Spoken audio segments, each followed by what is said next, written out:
Hey, yeah. So, my new workbook club has picked their very first read, and it's a banger.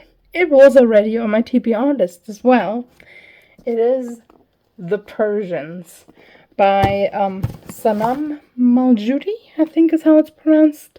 And it's basically about a family of Iranian women, and some of them leave Iran because of the political situation, and some of them stay.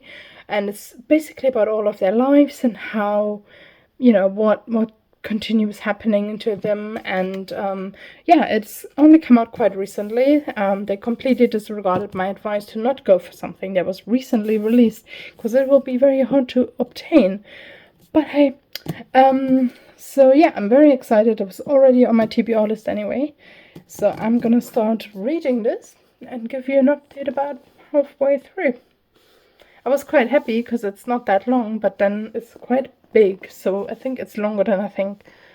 But I'm hoping I'll get through it quite quickly.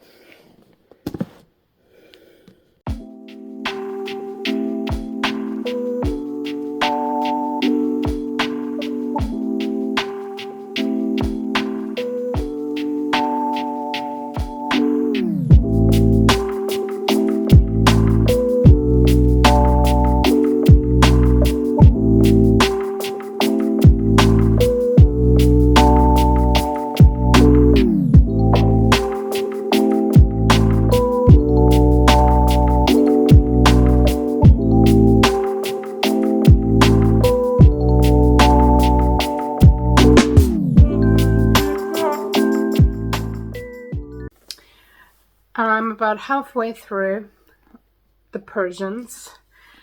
What are my thoughts so far? At the beginning, the first couple of chapters, I absolutely hated everyone. It got a bit better, but I'm still very like, why am I reading about a bunch of entitled, overly privileged, rich people? And I was very excited to read this. It was on my TBR list, right? But I think maybe I had too high expectations. I really thought it was gonna like make me view privilege maybe in a different way, and maybe make me I really thought this book was gonna give me lots of, ooh, I hadn't thought about that, or oh wow, I never knew about that. But so far, and I mean I'll say more in my final review, but so far it seems all very shallow and very surface level, and very like there's some interesting moments where I'm like, ooh, I'd love to know more about that. But it's doesn't go deeper than that. It just kind of stays very like this, and then goes like, whoop, never mind. And so far I'm quite disappointed by the book, if I'm honest. It's very, right now it's a 2 to 2.5 star rating. I don't think the writing isn't bad, but it's not particularly like amazing. The plot doesn't really interest me that much. Well, it's not really a plot in that sense. But yeah, I really thought this was gonna like really excite me, and it has not at all. I feel like I worry I'm gonna finish this book and then just be like, okay, that was that. Like I just feel like nothing's gonna stick with me from this book. But I will finish it this week because my book club meeting is next Friday, so I gotta finish it. So I'm about to actually go to a coffee shop to hopefully read a big chunk of it. So I will update you soon.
Right, so I have now finished The Persians.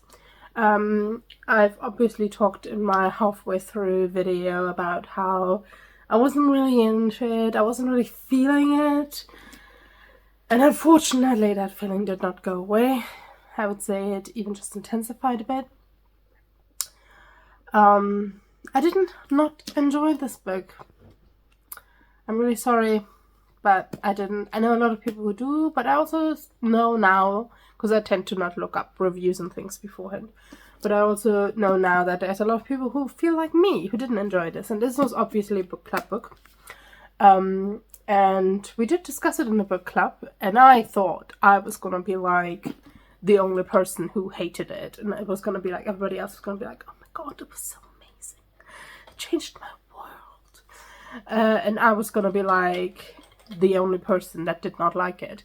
And actually 2 days before I was due to have that book club meeting, I was at a workshop for work, and one of my colleagues was there, and I knew she was in a book club, and we got talking about books because we were doing an icebreaker, and she said, "How are you finding it?" And I was like, and she said, "I hate it." And I was like, "Oh my god, you hate it? I hate it too." And then we kind of bonded over the fact that we both hated the book, and I was like, "Oh my god, I'm not gonna be alone." And actually, in fact, I'm really sorry, I am streaming down my face. It's still a heat wave in the UK, which you're gonna be like, what? Because I'm probably gonna publish this video like in winter sometime, because that's how my editing and publishing goes. But right now it is hot in the UK, so if I'm streaming, if I'm wiping my face, I'm dying, right? But I still had to do this. Anyways, so I was like, I'm not gonna be alone. And then in fact at the book club, it was pretty evenly split between people who hated it and people who loved it. And then there were a couple of people who were like, I read it and I still don't know how I feel about it, which I think is also a bit of a weird thing, right? So overall it was actually rated 2.5, and that's my personal rating as well. It's just above Middlesex, but I did not enjoy it.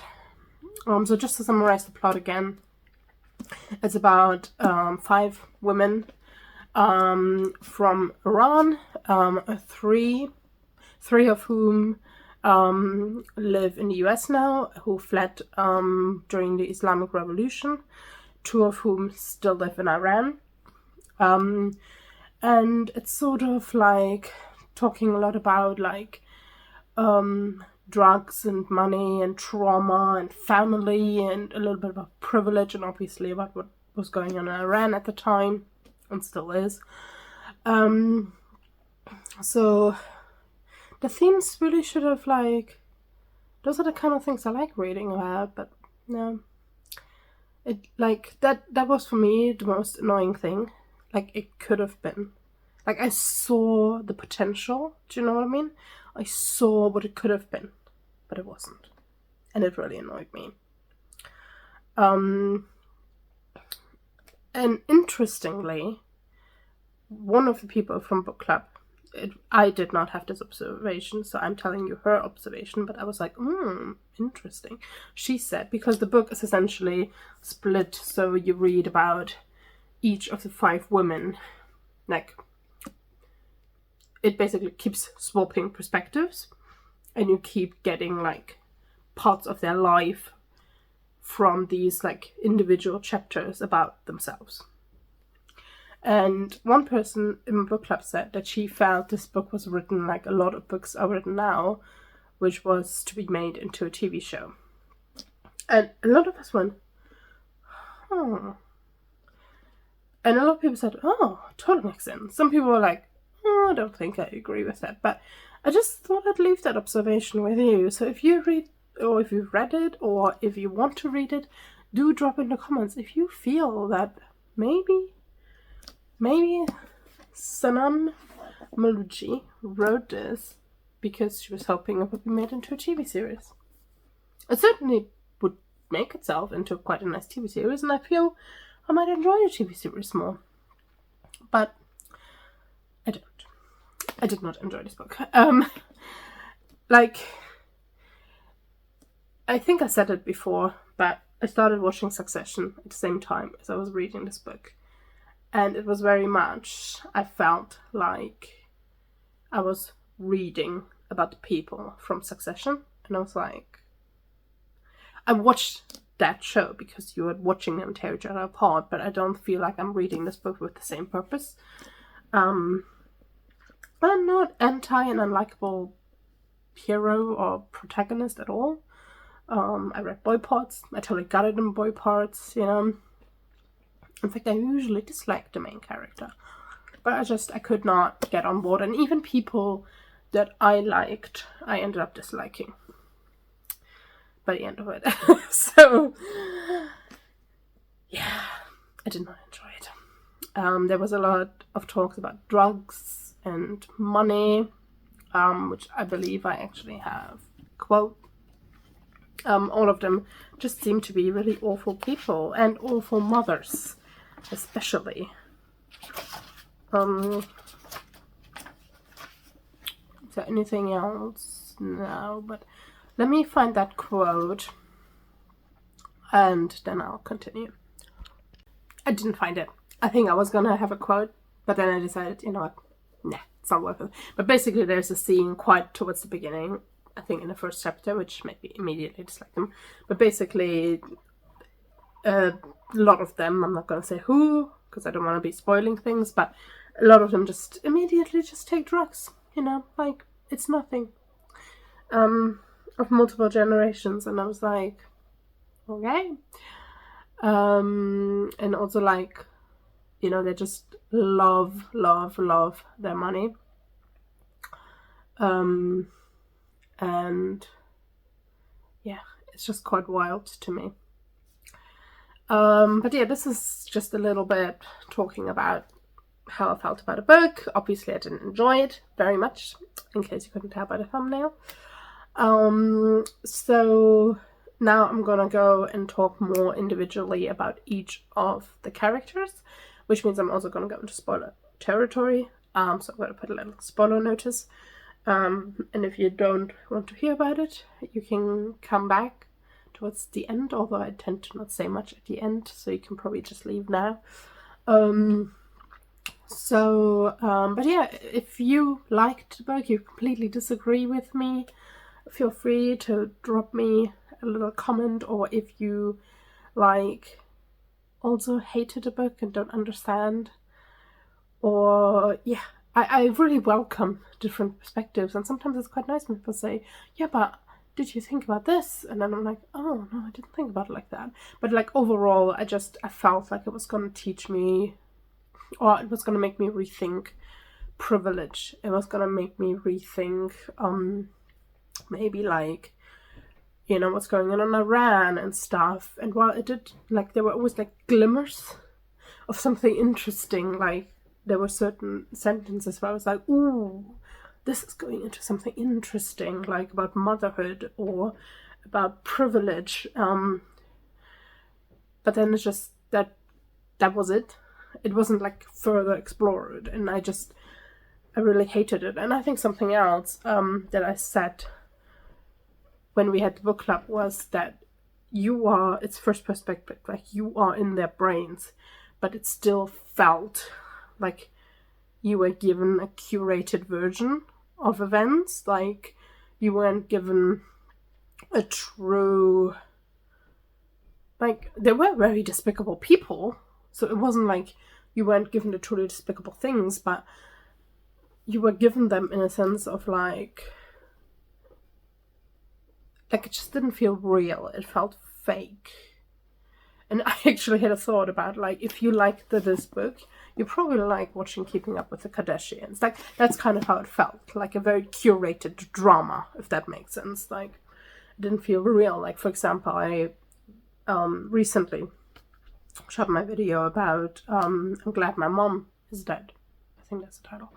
And we were in her brain, and it was true.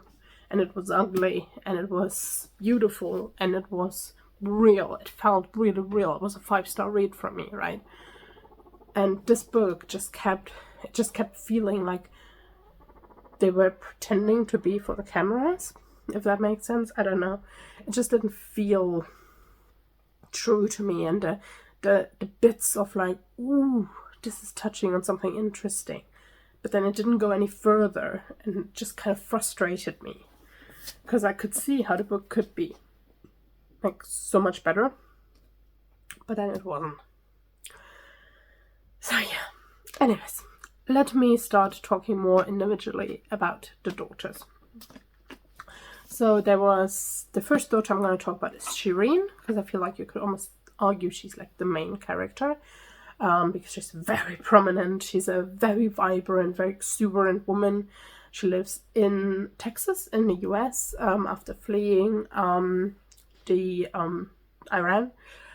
She's an events planner, and the book literally kickstarts with her being arrested for prostitution and her niece Beta having to bail her out, and that's kind of how all of it rolls forward, although the book itself also does go back in time as well. It's kind of complicated, but it will make sense in the end. So she left Iran with her husband Human and her son Mo. I can't remember. The men in this book are not important really, and they're only ever spoken about in the way the women view them, which oftentimes is not very kind, especially from Shireen. So that's why I might not actually remember certain people. In fact, I had to look up some of the more important names. But she left with her son, who may have been called Mo, or that may have been her brother. I don't remember. And she left her daughter, Niaz, behind in Iran, who is one of the other 5 perspectives. The interesting thing but here was that they actually kind of thought, oh, it's only going to be a few months, it's going to blow over, which obviously brought back like the pandemic and how a lot of people thought, oh, it's just going to be a quick thing and then it's going to be back to normal, right? And then obviously it wasn't. But Shireen is quite an awful human being. She is... I disliked her probably the most, but a lot of people who liked this book, I think, liked her a lot because she's so outrageous and so horrible. And I think some people like that. I did not. But here is like a good example where they are in Aspen, because they're rich, obviously. Maybe I just don't like reading about rich people. One of my friends said, maybe I just don't like reading about rich people. Oh, it is Mo. He's here, Mo. And basically they're in Aspen, they're at a restaurant, they were eating, and then she asked for the check, and she kind of says, check, just to some random waiter. We don't have all day. Well, she said, don't have all day. And then when the waiter didn't return, Auntie Shireen stood up and walked down the stairs, and we could see out the revolving glass doors. She didn't turn back. Mo and I shrugged our shoulders and followed. For a few seconds, well, no, the rest is not important, but so she kind of was like, and she's rich, remember, so she can easily pay the check, right? But she was like, these like serving class people aren't quick enough for me, so I'm just gonna walk out and leave. And then she goes to a jeweler and speaks to them about their watches, and she apparently, I think, feels that the person behind the counter, even though they're being perfectly normal, you know, going like, can I help you? And then she says, I'd like to see your men's watches, and she goes, wonderful, and she shows them. And then Shireen kind of goes, you know what, I'm gonna take them all. And the woman behind the counter quite understandably goes, what? Do you want the prices first? You know, she's being perfectly reasonable, but apparently, like as it later pertains, Shireen feels that that woman somehow wronged her, and then ends up throwing the watches off a mountain in Aspen, because that's the kind of person she is, which makes me despise her utterly. She's horrible. I hate her. She also talks about when they left Iran, and that you basically take your jewels. It says here, you take your jewels, no matter if you like them. Before photographs of your poodle. Yes, we had a poodle, A big, beautiful, sloppy dog, I'm not ashamed to admit. So they basically left their dog behind, but they made sure to take their jewels, which... Well, I'm an animal lover. I think you'll know how I feel about that. And she also says weird things. And then, like, it makes me almost angry, because she says at one point, we are born artists as Persians, born dreamers, even if we express it in high finance and dentistry. And she kind of tries to paint this picture of, like, Persians being really materialistic and, like, really into their money. And I'm like, I think that's just you and your rich people and your friends and your family. I don't think that's Persians in general. Like, I just feel like if you read this book and you know nothing about Iranian people, that's the impression you'll come away with. Like, Persians like rich things, and it's just, yeah, it's just not very nice. And then obviously there's the fact that she left her daughter behind. She's generally not a good mother. None of them are. Like I said, Seema maybe, but generally they're not very good parents, shall I say. And she talks about when they left Iran. We put Beta in her bassinet and Mohammed in the row next to us for some peace and quiet. We could see them, but who wants to hear that ruckus constantly? Someone on the plane, I don't know, a grandmother, gave Mohammed a toy to play with, and he was busy turning a little handle and looking inside a paper box. The activities that occupy small brains. So she's very... She just doesn't seem to really care about her kids that much, and obviously she left her daughter behind in Iran. And they have quite a broad relationship, which I can talk more about, but at one point she speaks on the phone to Niaz, and it literally, this is what it says, and again, remember, we are in their brain. Hi, Mom. The ungrateful child spoke into my ear. Right away, my brief joy vanished. Niaz, salam, I said. Stupid Niaz, I didn't feel like talking to her. My child who couldn't even be bothered to leave a dying country to be with her mother. Sure, she didn't know it was dying then, at 6 years old, but she's old enough now and still hasn't expressed any regret for staying. And this is kind of like, they have a very fraught relationship, because Shireen feels like Niaz chose to stay. But remember, from what she knows, is that Niaz ran to her grandma because she didn't want to leave her grandma at 6 years old. And then chose to stay. And obviously they thought it would just be quite short, potentially. And Shireen feels that her daughter at 6 years old has wronged her because of this. Though she later finds out that actually Elizabeth, her mother, had made it so that Niaz would stay with her. But even then, she can't bring herself to, I don't know, treat her daughter better. She just feels like her daughter should be wanting to be with her, even at 6 years old, and how dare she not know better. And yeah, she's just a horrible, horrible person. I do not like her. She's extremely materialistic. Oh, sorry, I was just moving things. She has no regret about the prostitution. Even when it looks like she could be deported, and this was obviously pre-Trump deporting anybody, but even when she thinks she could be deported for a crime, because it's a federal crime, because she also threw a drink at the policeman, basically, she tried to solicit a policeman.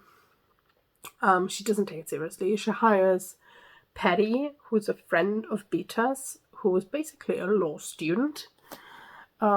She ends up running away to New York because she feels like the people in Texas are below her now, and the people in New York will love her much more. Ends up just crashing at Beta's apartment, who lives in New York, without really asking.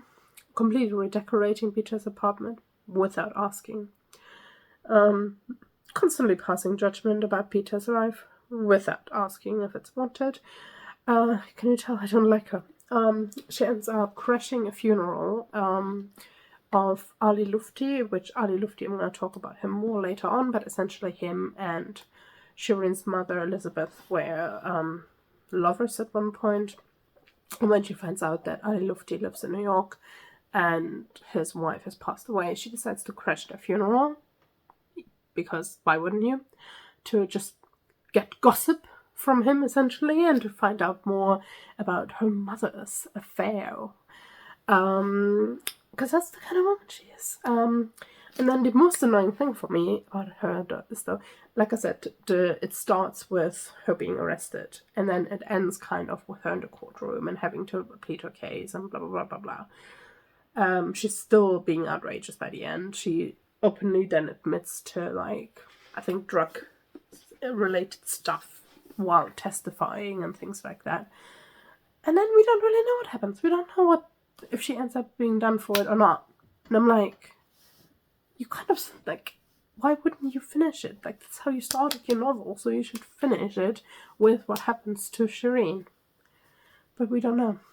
And maybe some people are like, it doesn't matter, but I'm like, it does matter. Like, this was the whole frame of your book.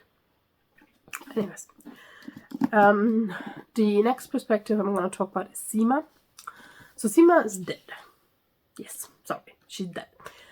Basically, she is Beta's mother. She's another daughter of Elizabeth's that fled Iran with Shireen, her sister, and her brother, whose name I do not remember. My brain wants to say Noor, but that might be because I've been watching Miss Marvel. Don't know. She basically grew up being quite different from her siblings. She was quite rebellious, and she then, once she got married and sort of basically around the time she left Iran and stuff, she kind of lost it a bit, and I have some quotes about that. She's one of the more philosophical people. She essentially talks from the afterlife. She's one of the nicest people, but then again, she is dead. And we actually don't get much from her. We only get a few chapters of her. And I think it's quite easy to not be seen bad when you're dead and died from cancer.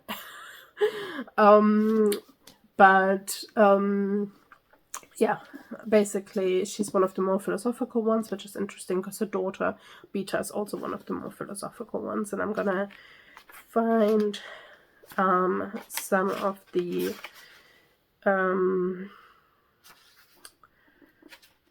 quotes that I've got from Seema, which were actually quite nice, and some of them were quite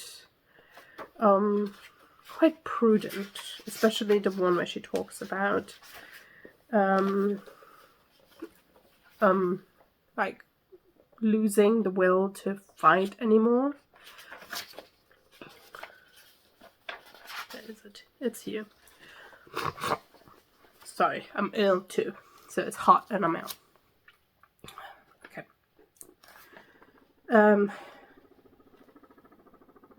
Something had changed in me. My stomach for violence, for any movement that thought it was the answer to everything. I became a realist. Marx lived off wealthy patrons. JFK was a womanizer. These people with oomph I had worshipped all disappointed me when I learned more. Maybe Baman could sense all that, or maybe he was a sexist pig. He basically made her redundant. And I thought that was quite prudent, and I think I've certainly been also there where you talk to yourself about like wanting to be quiet. Now, I'm an activist. I'm a left activist, right? And I can certainly understand feeling like the idols that you have disappoint you, and finding out that some of the idols that you had were actually not that great people at all, and also becoming more of a realist on what actually will happen, She's also more, she also offers some of the more interesting perspectives about privilege, which, again, I was like, oh, this is nice. Give me more of this. So this is a quote. After the revolution, we Iranians were extreme in our disconnect. I can only talk like this, to be honest, because I'm dead. How could I have wanted to kill myself those early years in Los Angeles? Well, sometimes I did. I had no one. The served are no better off, at least not the thinking ones. No less dejected, with superior access to pills, weapons, penthouse apartments from which to jump. Nowhere to go but down. I'd say we have an advantage in the road to suicide, people of my type. And then she talks about some of her friends who ended up ending their lives. And it's interesting, because that was like, I was like, ooh, superior access to pills. And then I was like, ooh, this is going into something interesting. But then it fizzles out, and there was no more of that. You know, and she talks about, like, interacting with the American nobility, and how she found it very difficult to relate to Americans. She said the problem was I still resisted talking to Americans. I didn't want to know them. I didn't want to know their ways. What was I scared of? Who else but an American could blow up the world with a finger and still pretend to be good? They thought they were better than us. And why? Their beloved constitution, which fooled them into thinking they lived in a democracy? Sure, some voted. But for who? What choice was there, really? So, yeah, she's certainly one of the more thinking ones, and one of the ones that thinks more about her privilege and how they engage with other people of privilege around them and the people that don't have privilege and serve them, actually. So maybe I would have wished to hear more from Seema, but it didn't. And there's sometimes interesting bits that were there were just gone.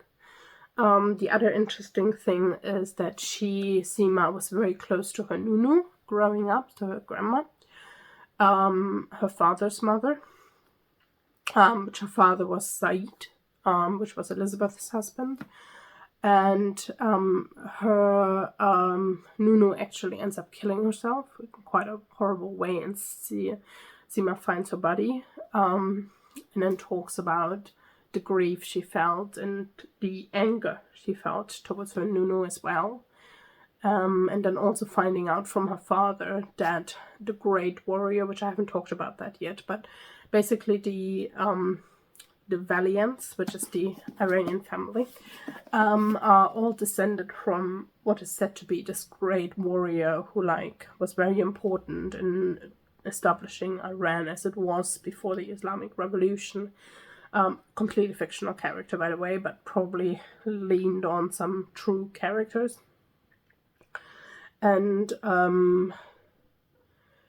then she basically finds out, sorry, my brain just totally emptied then. But she basically found out that this great warrior that's always very treated like a hero was actually not that great at all.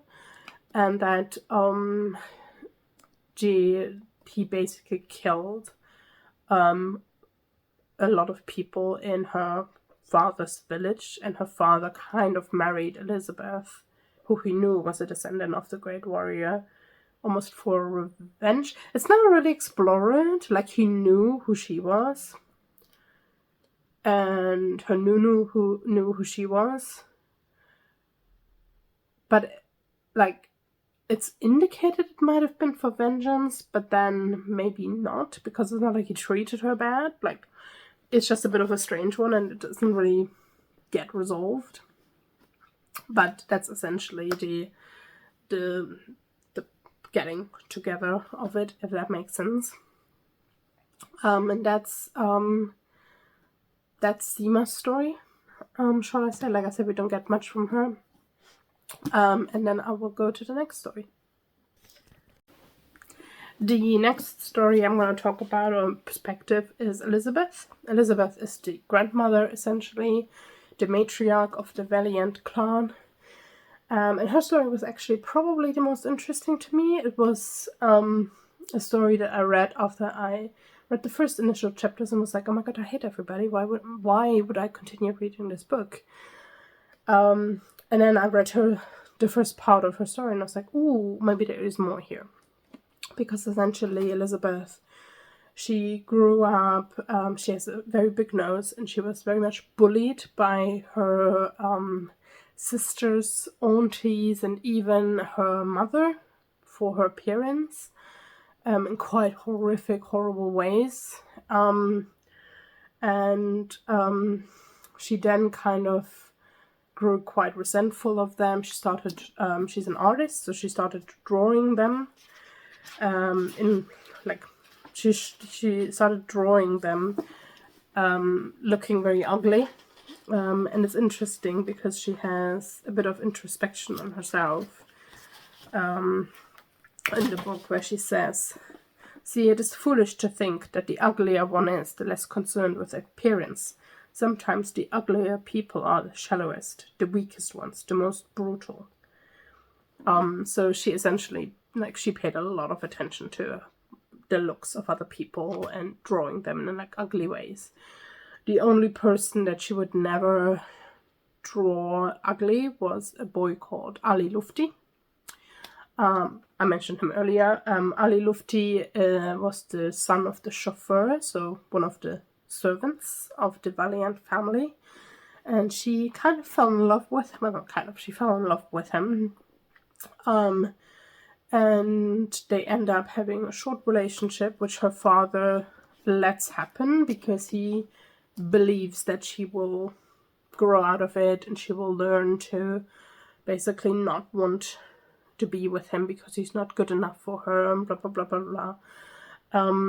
There's quite a bit of a cruel bit because she does end up breaking up with him, which I'll talk about more. But where her father basically talks about her not having used his most intense weapon, which was to say, why would a boy like Ali Lufti want to be with a girl as ugly as you? Because obviously she has her issue, and she's probably one of the most interesting characters. Obviously, she ends up having her relationship with Ali Lufti, makes him go to school, and makes him study so he can be good enough for her, which I was like, oh, did not like that. But then ends up actually breaking up with him because she does feel like he's not good enough for her, and she feels like they just come from two different worlds and they can't never be together, and blah, blah, blah, blah, blah. She then ends up marrying Said, who is a lot older than her, but she probably feels like she doesn't have many options because she's not the prettiest. And ends up having 3 children with him, and she's an awful mother as well, and I have some quotes for that. This is actually from Seema's perspective, but it kind of shows. A silk scarf blew against Elizabeth's neck, black cat eye sunglasses and bright red lipstick. If a cigarette wasn't dangling from her mouth, it was dying out in the dirty car ashtray. She emptied by sticking her arm out as she drove and shaking it. Who cares if the ashes flew in the backseat into the faces of her children? So, she's just a horrible person. There's another one where she talks to Nias, who obviously stayed behind in Iran with her. And she talks to Nias, who is very thin by this point due to anorexia and a drug addiction. And she says, "This is nothing," she said, rubbing her cheeks. "I'd slice off an arm to be like you, donate a kidney. Our family, unless we go to extremes, we have round bottoms and hips and never thinning faces." So she literally is telling her granddaughter, sorry, I had to think then, who is quite obviously not well, that she would slice an arm off to be as thin as her. And I was like, that's nice. But basically she's a horrible mother. Quiet, distant, plays favorites, quite mean, basically just not great. And then when she finds out that Ali Lufti, after they broke up and she marries Said, she then embarks on an affair with Ali Lufti. She basically goes to see him again. I think a couple of years later, they start sleeping together. She never ever apologizes, by the way, for breaking up with him simply because she felt he wasn't good enough for her or anything like that. He never demands an apology either, which immediately made me lose some respect for Ali Lufti, because I was like, Ali Lufti, what are you doing? Like, you just... I get maybe you're in love with her, but you're literally letting her treat you like a gigolo, basically. And she basically, she goes to Ali Lufti telling him to make her a baby because she has been sleeping with her husband that she doesn't like, trying to make a baby, and hasn't been able to have a baby. So she goes to him, and she literally goes to him, just says nothing, and just says, make me a baby. And he does. And I'm like, okay. And then Ali Lufti ends up marrying someone else. And apparently their affair continued while they were both married, which I was like, Ali Lufti is thinking more and more in my estimation. So initially, when I read about Ali Lufti, I really liked him. I really felt for him. I felt like, you know, he was seen as like not good enough and things like that. But he also did not have any sense of backbone or integrity, it seemed. And then she finds out that obviously his wife has died. She decides to come to New York, meet Ali Lufti again, who by this time has become very wealthy, like wealthier than the Valiant family, because he was putting all that schooling that he did get for Elizabeth to good use. And it turns out that, obviously, as you could have thought, I got that one quite early on, all her children are obviously Ali Lufti's children. And that made me lose even more respect, because then I was like, A, why are you treating your children so horrible? Because they were the children of the man you loved. So why? Like, it made more sense for me when they were the children of the man that she hated. But they were the children of the man you loved. So why were you treating your children so horribly? Ali Lufti, why were you leaving your children with this woman who was clearly not treating them very well?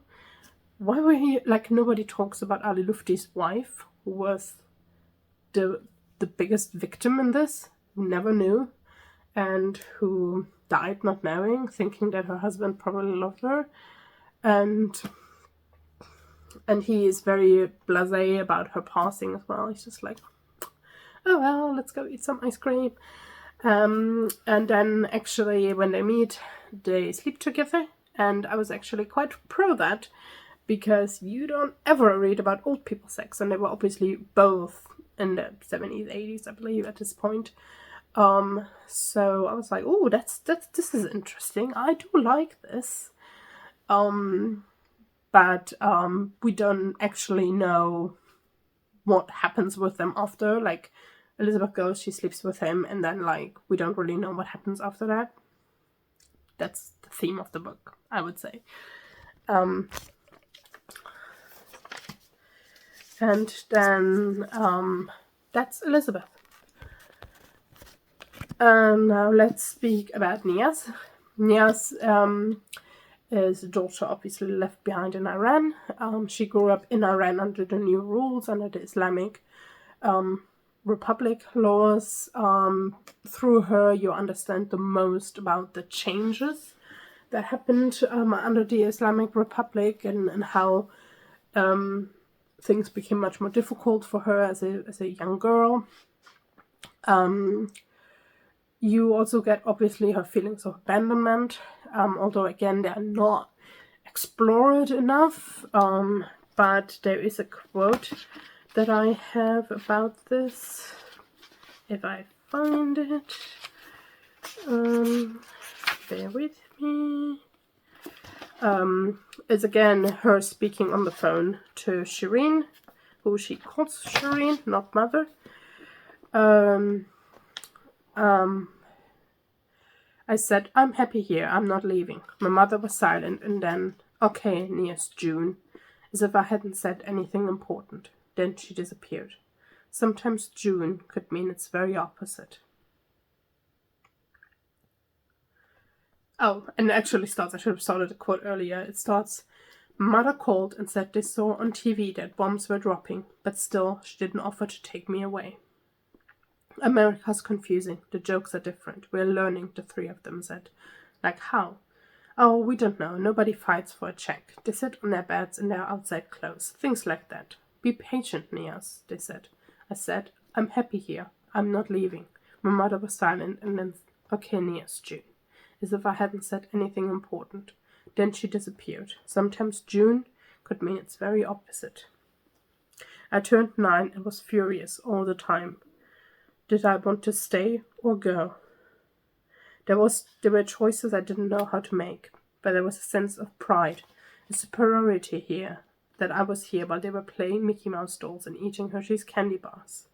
Pride that I was part of a special group of people from a country where we endured.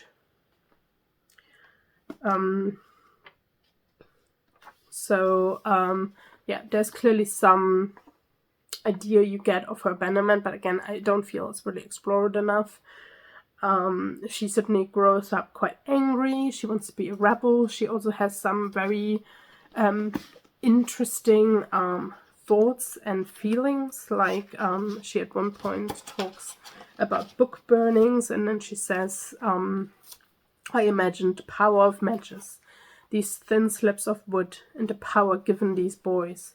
Trees burning trees, history burning history, huge orange flames. So she talks a lot about the more philosophical part of it. I've got more quotes.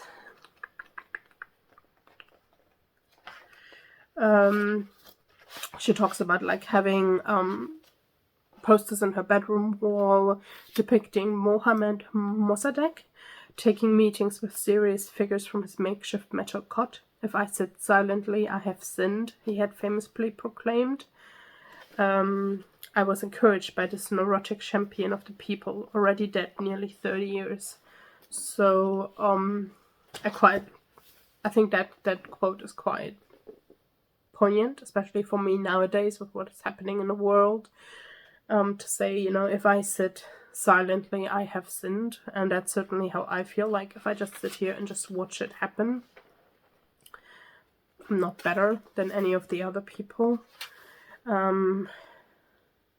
She then talks a bit more about what happened to Mossadegh, and she says, which is, I was going to talk about this a bit more later, but essentially he was a man who he was elected democratically and then tried to nationalize the oil industry, to take it away from sort of the Western companies that have been coming in to take all the oil. And then the US actually executed a coup against him, a military putsch, you could say, and then he was executed. I think he was exiled, but like a lot of his associates were executed. And she says, the coup that changed the Middle East. The story repeats itself. An American story. As American as apple pie. Hawaii, Guatemala, Dominican Republic, Brazil, Republic of Congo, South Vietnam, Chile, Nicaragua, Afghanistan, Iraq. In school, in the Islamic Republic, the tale of Mossadegh was a warning against foreign intervention. The dual Satans, America and Britain. So she talks a lot about, Iran and what happened in Iran. She ends up, she grows up quite angry, quite, rebellious. She ends up falling in love with a boy called Kian, whose parents are dissidents, basically, which I have to talk about this for a moment. She ends up sleeping with him, but her friend tells her, because basically she falls in love with him and she says she wants to marry him, she wants to sleep with him, and her friend kind of tells her she can't sleep with him because she's gonna fall pregnant, and obviously under the Islamic Republic that's all a no-no. So her friend tells her that if she wants to sleep with him, she'll have to do it anally, so she can't get pregnant, and she ends up sleeping with Kian. She ends up doing it anally. So it's her first time. Yeah. She doesn't use lube because she doesn't know about lube, and she ends up doing it anally, but still manages to achieve an orgasm, apparently. And I was just reading that and I was like, I'm not saying it's not possible, but I think it's unlikely. Very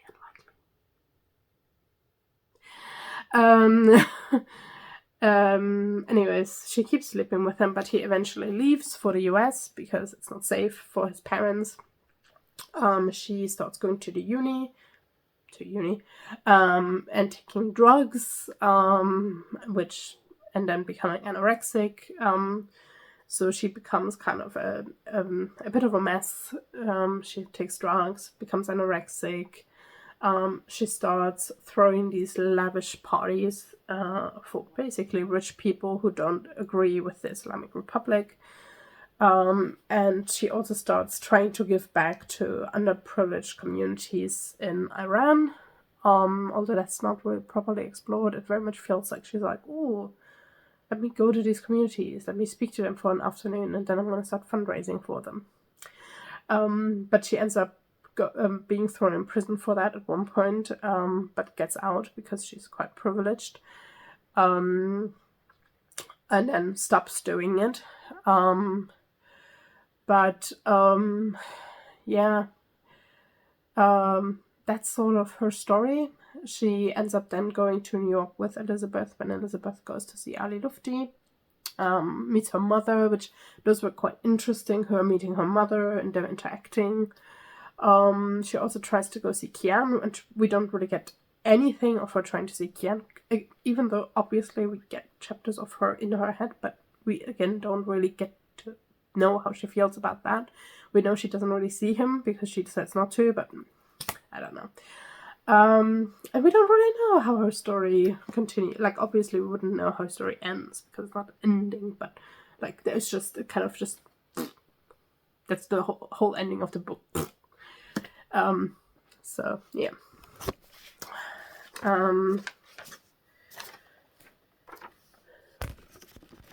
And then the last perspective is Beta.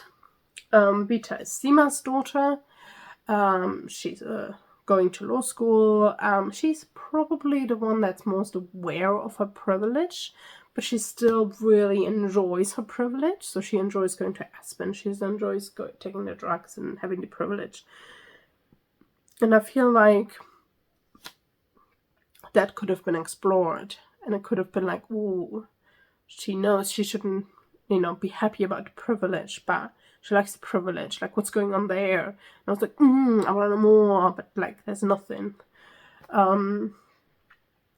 She's also probably gay, but the book isn't very explicit about that. And I'm like, but why? She basically has a friend called Patty, whom she spends a lot of time with, holds hand with at one point in time, lives with. Her friend Patty is the one taking on the case for Shireen, obviously. And there are like lots of little hints, but it's never explicitly said, which really frustrates me. I hate when that happens. Like, just be outright with it, right? It's 2025. You live in Los Angeles. Be outright if your character is Iranian and gay, unless you're somehow ashamed of that. Anyways, Patty is actually probably the only person in this book I like.